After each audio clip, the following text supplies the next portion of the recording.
Estados Unidos, 1947. En Texas, Max y Rachel celebran la vuelta de su hijo Paul del ejército estadounidense tras servir 2 años en Japón.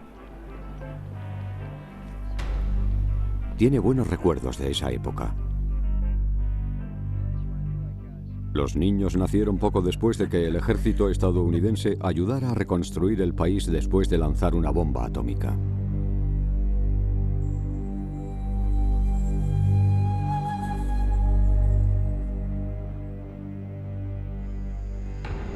En Nagasaki, los vestigios del desastre de la bomba atómica han desaparecido. La hierba ha vuelto a brotar, pero el mundo ha cambiado para siempre.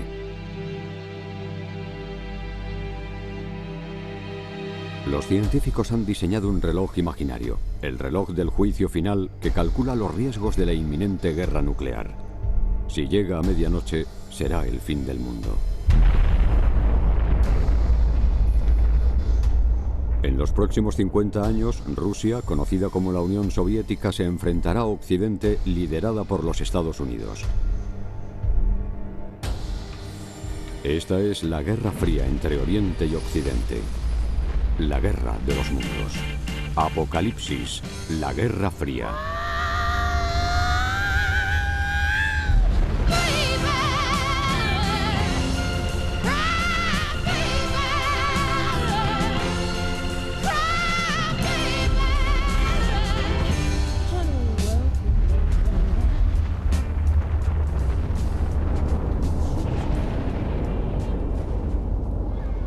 Como muchos estadounidenses, Max y Rachel donaban comida para ayudar a la gente hambrienta de Europa. El pequeño Daniel podrá sobrevivir en el duro invierno de París en 1947, uno de los más fríos del siglo, incluso aunque Francia no tenga carbón. La moral de Francia es un ejemplo para todo el mundo. Después de 6 años de guerra, han optado por una vida sin preocupaciones. Mientras tanto, entre Oriente y Occidente ha empezado la carrera armamentística. Estas luchas entre las democracias occidentales y los comunistas del Este, como en Indochina o en Corea, ¿son solamente los primeros pasos en la escalada del miedo?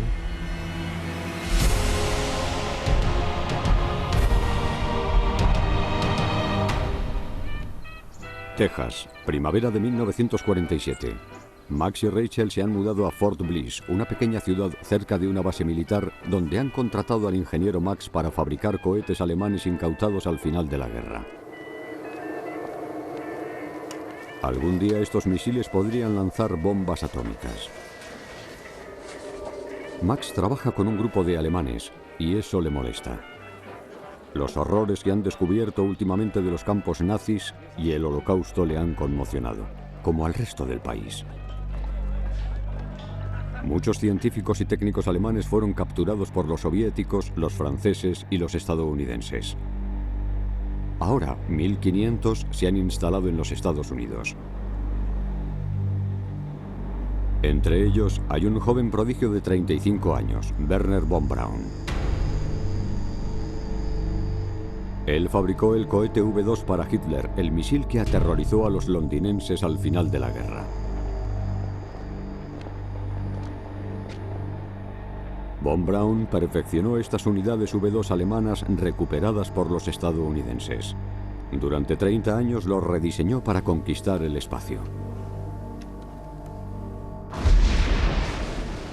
En 1946 fueron las primeras armas de disuasión lanzadas en el desierto de Nuevo México. El ruido de la guerra estaba cerca. A la vez, los diplomáticos intentaban mantener la paz en el mundo al organizar una conferencia con la Unión Soviética. El 9 de marzo de 1947, el secretario de Estado de Francia, Georges Bidault, un cristiano demócrata, se marchó a Moscú con su mujer.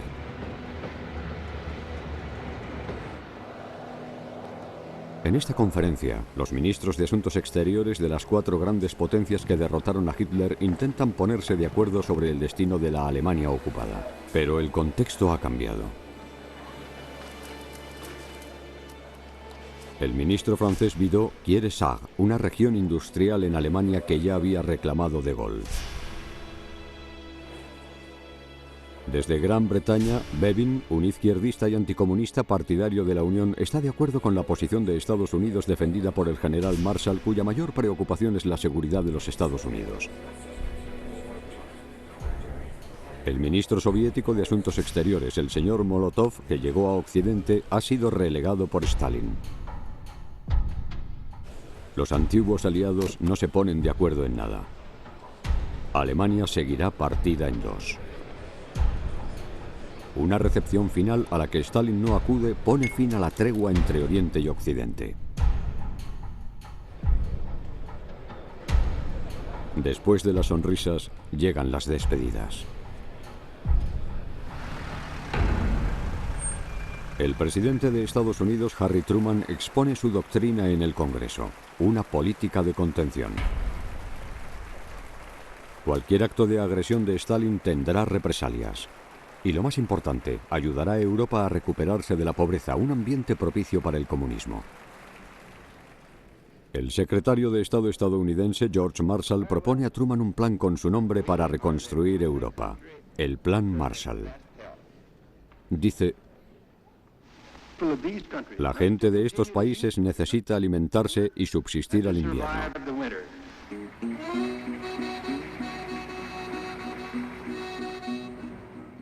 De vuelta en Francia, el pequeño Daniel está asombrado ante el equipo de convoyes estadounidenses. Hay transformadores eléctricos y muchos tipos de máquinas. La propuesta es generosa para la población europea. 12.000 millones de dólares, una fortuna en este momento. Sin embargo, este préstamo se tiene que reembolsar y utilizar en la medida de lo posible para comprar productos americanos. Stalin se niega. Obliga a los países que había ocupado a rechazar la ayuda del Plan Marshall. En otros países, como en Italia, Bélgica, Inglaterra y sobre todo en Francia, incita al Partido Comunista local a respaldar protestas violentas y huelgas para denunciar el imperialismo estadounidense.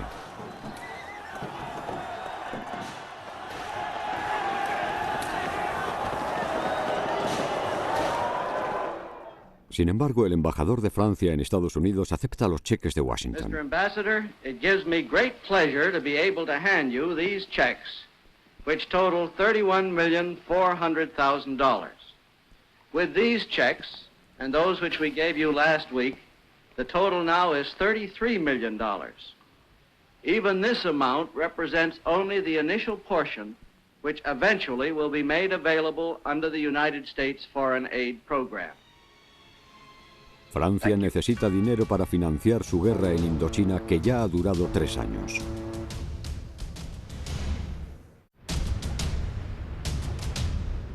En 1948, la propiedad francesa de Indochina participa en la Guerra Fría. Los comunistas del Viet Minh intentan provocar una sangrienta insurrección en Hanoi, la capital del norte. Los franceses han recuperado el control.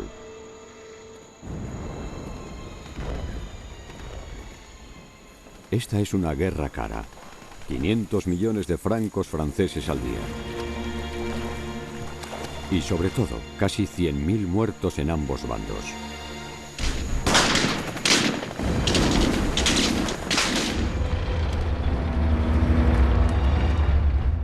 En el norte, el cuerpo expedicionario francés busca a Ho Chi Minh y a Giap, los líderes comunistas de la lucha por la independencia. Buscan en las montañas donde las tribus se han instalado lejos de la guerra. ¿Pero hasta cuándo?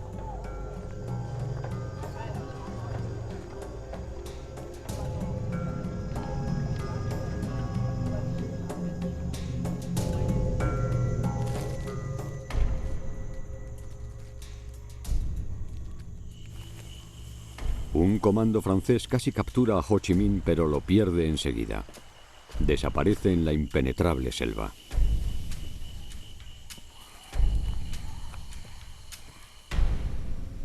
Ho Chi Minh se refugia en esta región cerca de la frontera de la República de China, que sigue luchando contra los comunistas de Mao. Desde los cielos la zona parece vacía.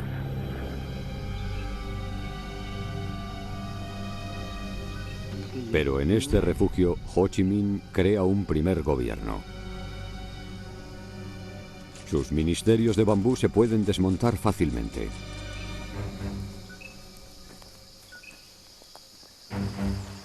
Y trasladar a nuevos lugares escondidos. El bambú tiene muchos fines. Se puede utilizar para todo, para sobrevivir y para matar.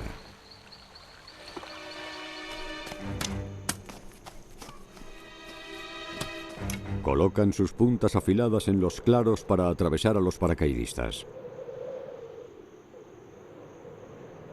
En el campo contrario, las posiciones francesas también están protegidas con bambú, igual de peligroso que las alambradas utilizadas en la Primera Guerra Mundial.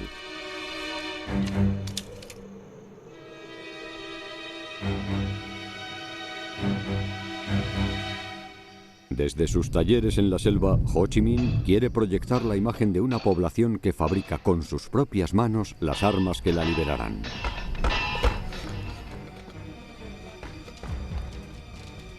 Una ametralladora pesada vale 2 kilos de opio. Ho Chi Minh aplica los 4 principios básicos del marxismo-leninismo. Insistir y difundir la propaganda y la ideología. Dar órdenes de combate. Suscitar las ganas de luchar. Reclutar soldados y militantes y depurar sin cesar el partido, asesinando a los escépticos y los oponentes.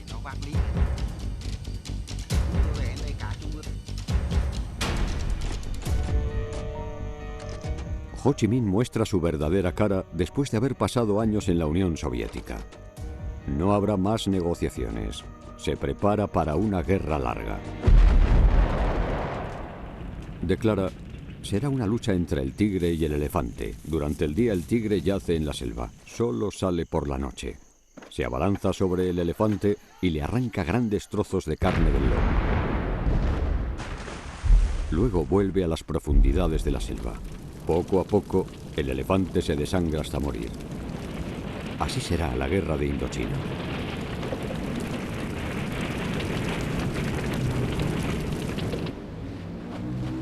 Pero los franceses lo entienden.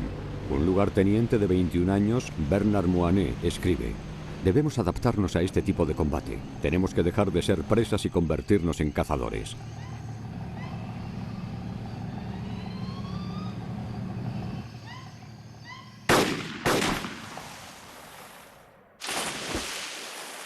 No hay contrabando a pequeña escala, ni presas pequeñas.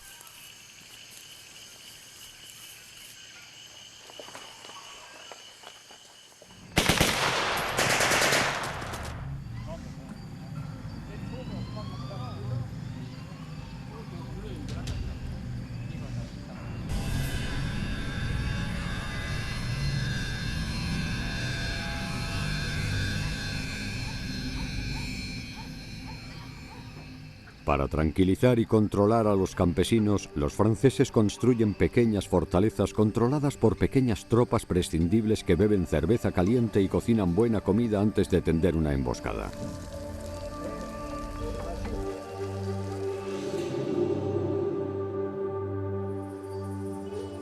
Los que regresan tranquilizan a sus esposas, como el lugarteniente Moinet, que escribió: querida Francine, soy feliz. Estoy enamorado de mi trabajo y de ti.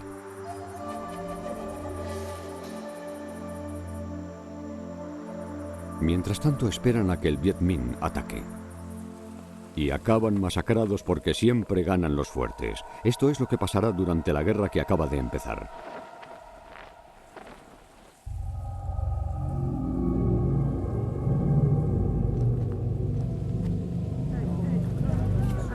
El alto mando trata de reforzar sus cuarteles con soldados locales de apoyo cuya lealtad puede cambiar. Sus familiares pueden ser rehenes del Viet Minh. Los soldados franceses apenas pueden dormir por las noches. Durante la misión militar, Moinet descubre una imprenta y panfletos. Lee este texto en francés. Mañana, el valiente ejército del pueblo del Viet Minh va a destruir vuestro puesto. Asesinarán a los franceses y los expulsarán de nuestras tierras. La victoria reforzará nuestra revolución. Larga vida a Ho Chi Minh. Larga vida al comunismo en el mundo. El comunismo en el mundo está avanzando hacia Asia mientras Mao se prepara para controlar la República de China. En las colonias británicas de Birmania y Malasia, los movimientos comunistas se sublevan para reclamar su independencia.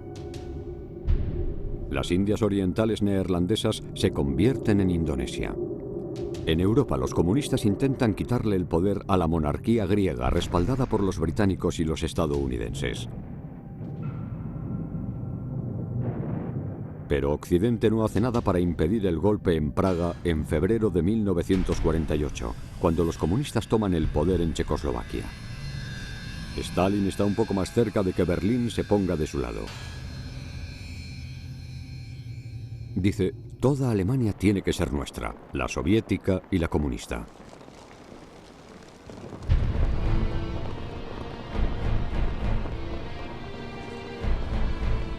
En 1945, los antiguos aliados habían dividido a Alemania en 4 zonas ocupadas: la soviética, la británica, la estadounidense y la francesa. Hicieron lo mismo en Berlín, la separaron en 4 zonas y sin acceso al mar por la parte soviética. Para llegar a las zonas de Berlín, los occidentales podían entrar por 3 corredores.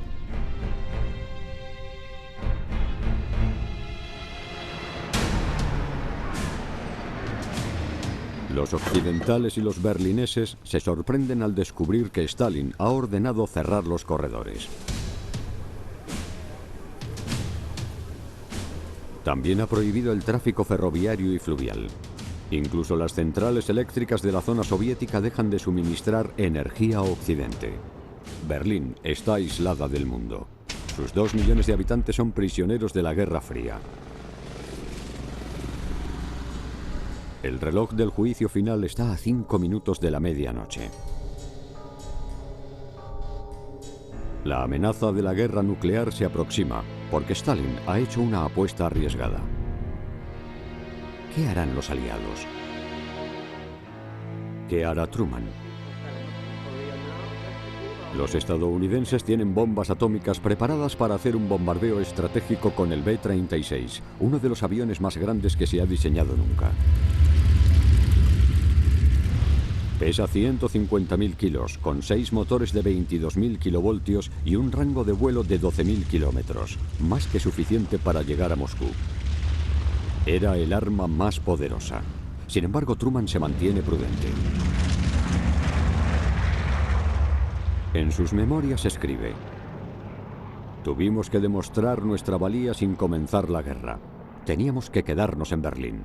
Ordené la creación de un puente aéreo a gran escala al utilizar todos los aviones aliados disponibles en Europa. Truman rompe el bloqueo del puente aéreo con 1000 aviones de carga aliados, la mayoría estadounidenses, que sobrevolaban la zona soviética para llevar suministros a Berlín. Este puente aéreo es la única solución porque Stalin puede bloquear con facilidad la carretera. Pero para evitar que pase un avión, tiene que ordenar que lo derriben. Los aviones de combate soviéticos están al acecho. Truman escribe: el verdadero peligro era que un piloto ruso disparara y creara un accidente que provocara una crisis.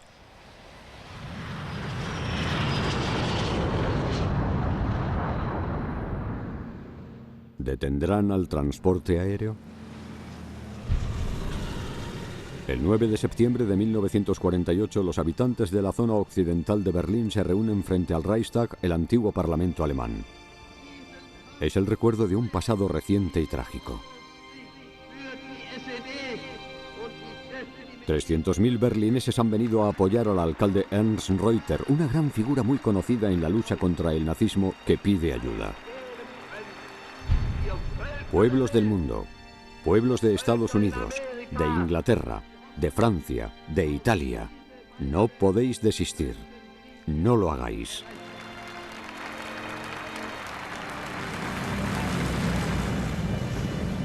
El constante ruido de los 4 motores de los aviones es insoportable. No obstante, los berlineses lo asocian con la Sinfonía de la Libertad.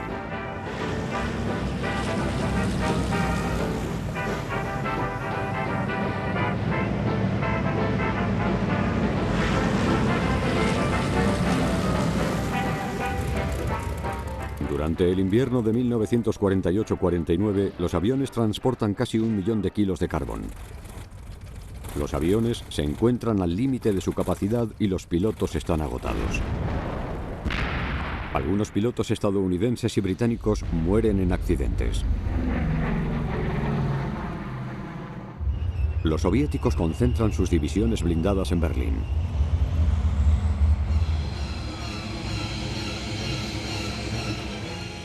La amenaza de la guerra es tan real que toda Europa recurre a los Estados Unidos, que se prepara para las elecciones presidenciales de noviembre de 1948. Los republicanos son aislacionistas por tradición.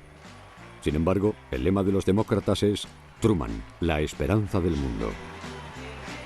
En 1918, Truman es un oficial en el frente francés. Conoce muy bien Francia y se preocupa por el destino del viejo continente. Tras ser reelegido, dice a los líderes europeos: seguiremos defendiendo los principios pacíficos de la ONU. El 4 de abril de 1949, 12 países firman el Tratado del Atlántico Norte en Washington.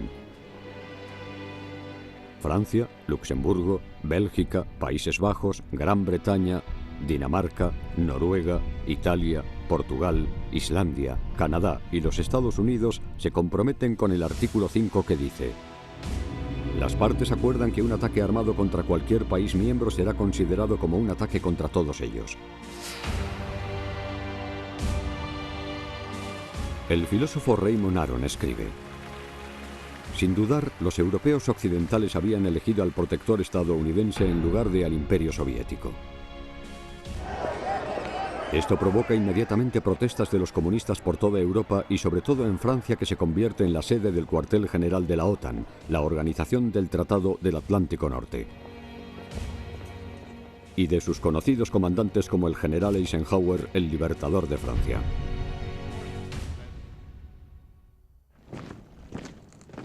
Las fuerzas de la OTAN se instalan en Francia con sus alojamientos, hospitales, colegios y sus ingresos. El actor francés Gerard Depardieu, que se crió cerca de la Fuerza Aérea estadounidense Châteauroux, recuerda que habían americanizado a la ciudad. Había palomitas, hamburguesas, mantequilla de cacahuete, pantalones vaqueros y camisetas, clubs de striptease, soldados en jeeps y rock and roll. La invencible sexta flota de la Marina de los Estados Unidos controla el Mediterráneo y sus marineros invaden Saint-Tropez. La OTAN también tiene bases en Italia, Turquía, Gran Bretaña y sobre todo en Alemania, al lado de las tropas orientales. El 12 de mayo de 1949, después de 11 meses de bloqueo, Stalin reabre las carreteras de Berlín. Ha sucumbido ante la determinación de Occidente. Sin la bomba atómica no puede arriesgarse a iniciar la guerra.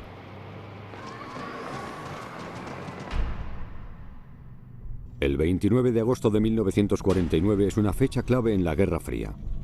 En el desierto de Kazajistán, la primera bomba atómica está preparada. Es una copia de la bomba estadounidense realizada gracias al intenso espionaje. Esto pone fin al monopolio nuclear de los Estados Unidos. Los periódicos estadounidenses son los primeros en hablar de la prueba nuclear. Los titulares dicen: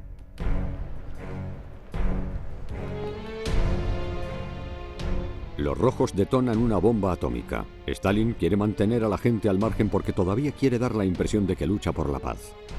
Y necesita ganar tiempo antes de que su bomba atómica funcione.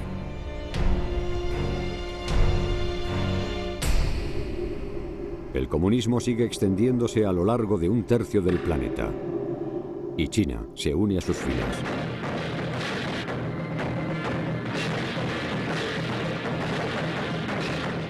El 1 de octubre de 1949 en Pekín. En la ciudad prohibida, en el Palacio Imperial de China, Mao Zedong se convierte en el presidente de la nación más poblada del mundo con 600 millones de habitantes.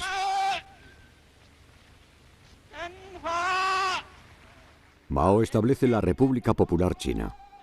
Durante 30 años, este régimen totalitario causará 50 millones de muertes al aplicar los métodos estalinistas como la reforma agraria y las hambrunas, las revueltas de campesinos, las represiones y los gulags, o campos de concentración. Desde 1929, el país mantiene una brutal guerra civil. Aunque en esa época él es un marxista perseguido. Lo consideran más cruel que Stalin. La violencia es la clave de su poder. Le obliga a sus hombres a hacer un pacto de sangre. Todos deben intervenir en la destrucción física de los enemigos de clase. Todos deben tener las manos manchadas de sangre. Mao dice, los cadáveres son útiles. Se pueden usar para fertilizar el campo.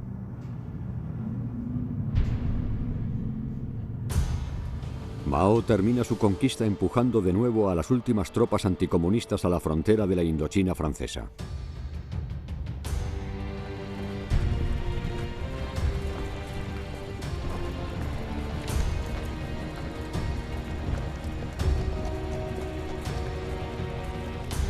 Los franceses los desarman temiendo que sean soldados infiltrados de Mao.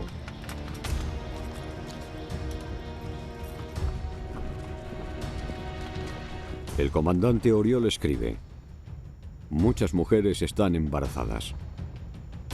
Entregar a estos refugiados a la República Popular China es impensable. La única opción es mantenerlos en campamentos de Indochina hasta nueva orden.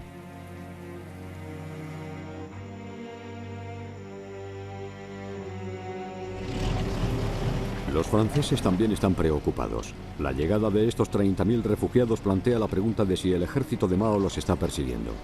Su ejército podría unir fuerzas con el de Viet Minh y ayudarlo a tomar el control de Indochina. El 21 de diciembre de 1949, Mao estaba en Moscú, a la derecha de Stalin, que celebraba sus 70 cumpleaños. Stalin le teme, como todos los líderes comunistas. Desde sus altercados con el líder yugoslavo Tito, que se niega a ser un satélite de la Unión Soviética.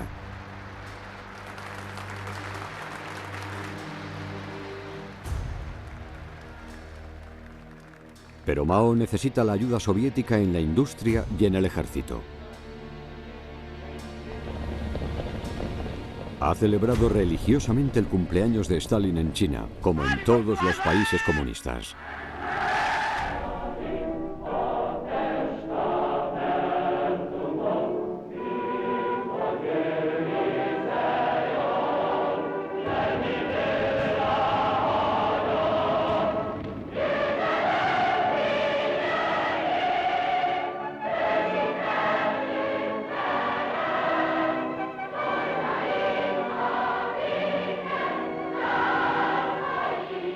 El culto a la personalidad de Stalin se extiende más allá de las fronteras de la Unión Soviética. Los comunistas franceses felicitan al compañero Stalin, un defensor de la paz, la libertad, la independencia del pueblo y su felicidad. El Partido Comunista Francés sigue siendo el primer movimiento político del país. Su líder, Maurice Thorez, es un incansable defensor de Stalin. Vive Staline! Gloire et longue vie au chef du prolétariat international, aux dirigeants de la révolution socialiste, aux libérateurs des peuples, aux premiers des combattants de la liberté et de la paix. Et nous, communistes, que l'ennemi de classe et ses agents croient outragés en nous appelant staliniens, nous redisons bien haut, comme il y a 20 ans déjà, notre fierté de ce titre d'honneur et de gloire que nous nous efforçons de mériter. Oui, de tout notre cœur, nous proclamons notre amour ardent pour Staline et nous l'assurons de notre confiance inébranlable. Vive à jamais!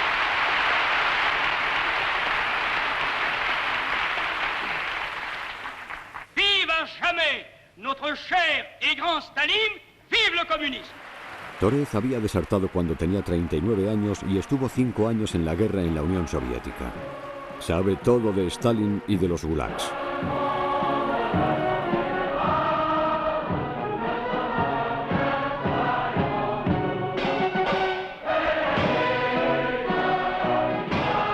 Sin embargo, otras almas valientes no saben nada, como esta Je militante. suis convaincue que mes enfants, mon mari, la paix et vous, camarade Staline, tout cela est une seule et même chose.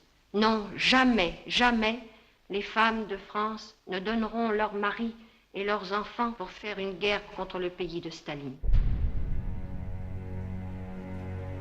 No a la guerra contra Stalin. Es el mensaje que difunden los comunistas. Junto a esto se crea el Movimiento Internacional de Partidarios de la Paz, cuyo emblema es una paloma diseñada por Picasso. Este movimiento de paz presenta una petición internacional el 19 de marzo de 1950 que exige la prohibición de las armas nucleares y se le conoce como Llamamiento de Estocolmo. En pocos días, 250.000 personas firman la petición, sobre todo en los países comunistas. ¿Quién se negaría a firmar? ¿Quién va a comprobar que Stalin mantiene su compromiso ahora que tiene la bomba y multiplica sus pruebas atómicas? Pero para los comunistas, los partidarios y otros compañeros de viaje, el Ejército Rojo ha salvado al mundo, y Stalin representa la búsqueda de la paz.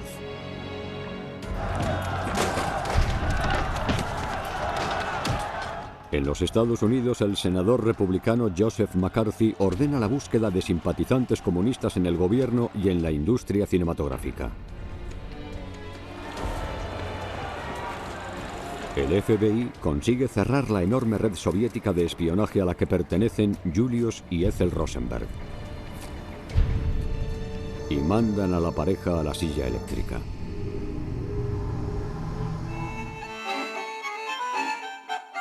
En Europa, la abstención está de moda.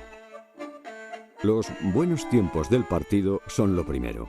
La gente quiere vivir sus vidas. La ignorancia es felicidad. Quieren tener hijos y evitar pensar en los peligros que les acechan.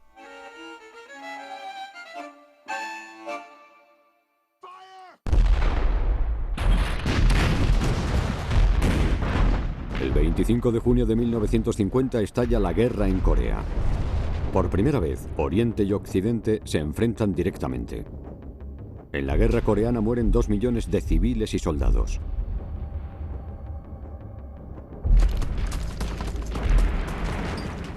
El 25 de junio de 1950, las tropas comunistas de Corea del Norte cruzan el paralelo 38, que desde 1945 había separado a Corea en dos países.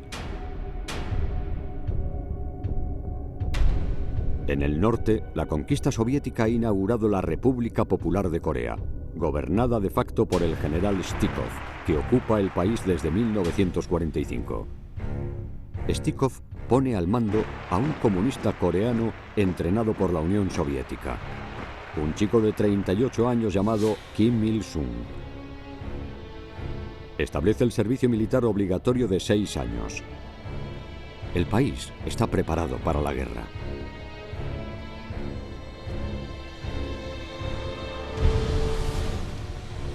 Mao Zedong, el nuevo dirigente de China, ha vuelto a Moscú para sellar la alianza con la Unión Soviética.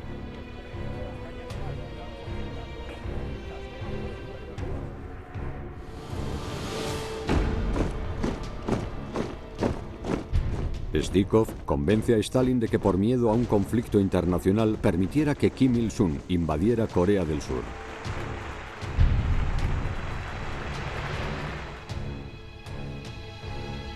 El líder autoritario de Corea del Sur es Syngman Rhee, un antiguo dirigente de la oposición contra los japoneses que habían colonizado Corea durante muchos años.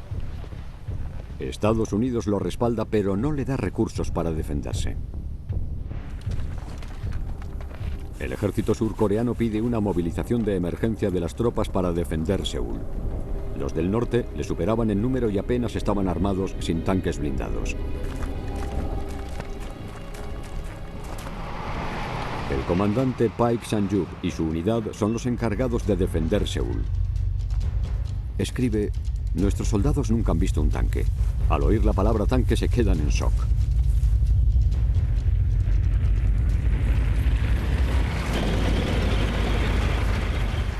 El ejército norcoreano, con sus 150 tanques soviéticos T-34, uno de los mejores vehículos blindados de la Segunda Guerra Mundial, y sus 100.000 tropas armadas, se dirige a la capital del sur, mientras destruye toda la resistencia en su camino. El 28 de junio de 1950, en la mañana del tercer día del asalto, los norcoreanos entran en Seúl. Se dirigen a los edificios administrativos para robar documentos confidenciales estadounidenses. Los cámaras soviéticos que los acompañan escenifican el descubrimiento de este mapa que, teóricamente, revela un ataque planeado por el sur en Corea del Norte. Esto permite a los comunistas decir a los habitantes de Seúl que se han quedado inmovilizados que el ataque del norte en su ciudad era una medida preventiva contra la amenaza de Corea del Sur.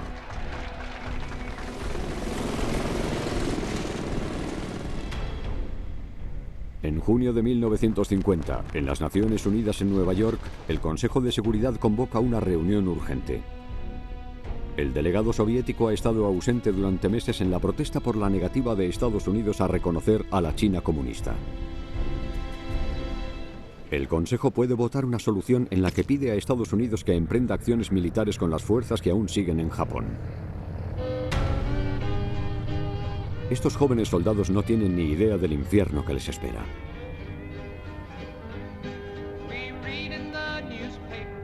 Su comandante, un personaje histórico, es el extravagante general Douglas MacArthur, el hombre de la pipa de maíz. Uno de los grandes héroes de la Guerra del Pacífico, seguía siendo el comandante de Japón. Se marcha a Corea. MacArthur y sus escasos soldados aterrizan en Corea a principios de julio de 1950 para bloquear la ruta de los norcoreanos. Con un líder tan famoso, a los soldados de los Estados Unidos los reciben como salvadores llenos de confianza. Sin embargo, estos jóvenes estadounidenses no disponen de los medios para luchar. Los escasos tanques están en mal estado y tienen poca munición en los cañones.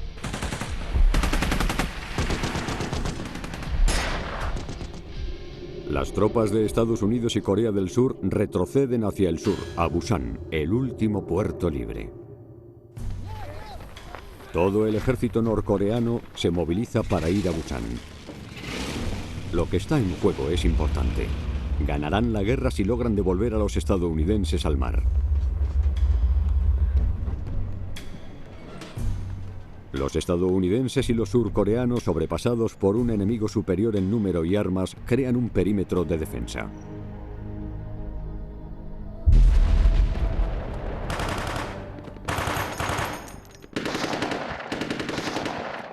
Durante julio de 1950, los soldados que luchan para defender el perímetro de Busan se las apañan para mantenerse gracias al apoyo ininterrumpido de sus fuerzas aéreas.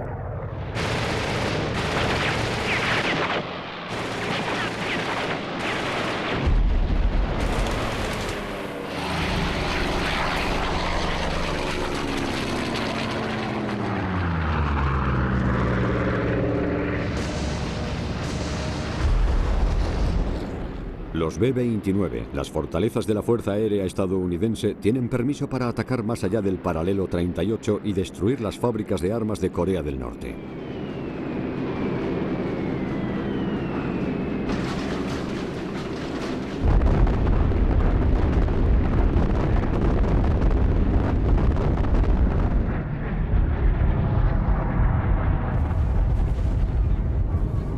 Los civiles son víctimas colaterales de los bombardeos y de la guerra desencadenada por su régimen, y los soviéticos los graban para su propaganda antiamericana.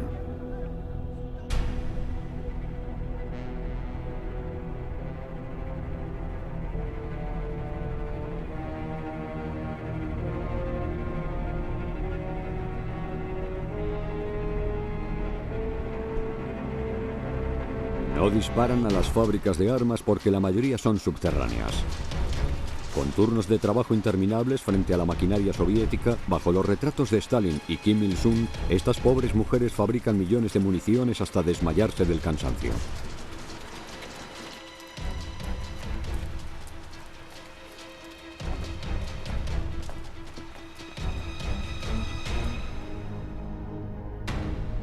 En agosto de 1950, las fuerzas estadounidenses en el perímetro de Busan están en peligro.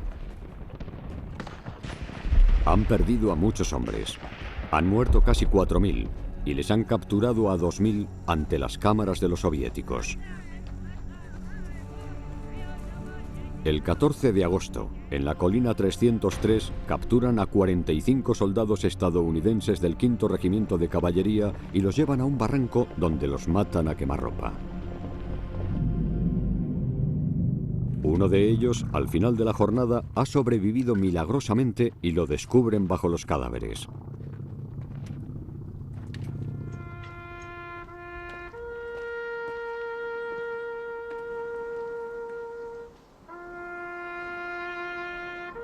Estados Unidos llama a los 90.000 reservistas. 5 años después del final de la Segunda Guerra Mundial, estos estadounidenses que han formado familias y encontrado trabajo no están entusiasmados por ponerse el uniforme y volver a la guerra.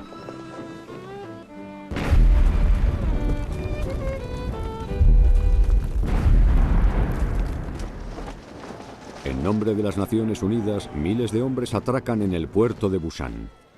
Aunque su número es simbólico, hay griegos, filipinos, neozelandeses, británicos, turcos y, de pronto, franceses. En agosto de 1950, la élite de los Estados Unidos y el cuerpo de marines sigue defendiendo Busan. Estos marines y sus aviones, el conocido Escuadrón de Ovejas Negras, han vuelto. Y lanzan botes de gasolina gelatinosa más conocida como napalm, que quema todo en 100 metros cuadrados a la redonda.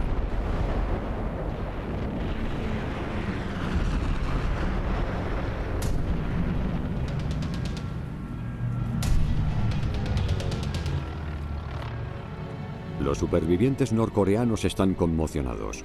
Les capturan y les humillan.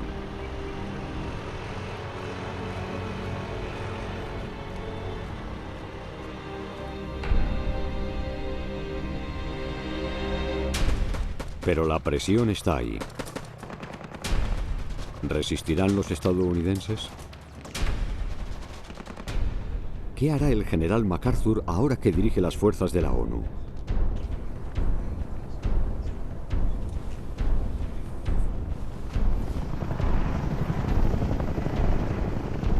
El presidente de Corea del Sur, Syngman Rhee, hace un llamamiento a los que defendían Busan. Pide que caven enormes trincheras, las llenen de comunistas y las vuelvan a tapar.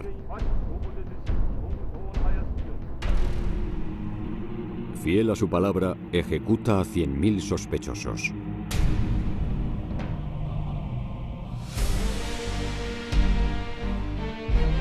El odio genera odio. Y fortalece a Kim Il-sung. Y sobre todo, la determinación del general soviético Stikov para seguir luchando.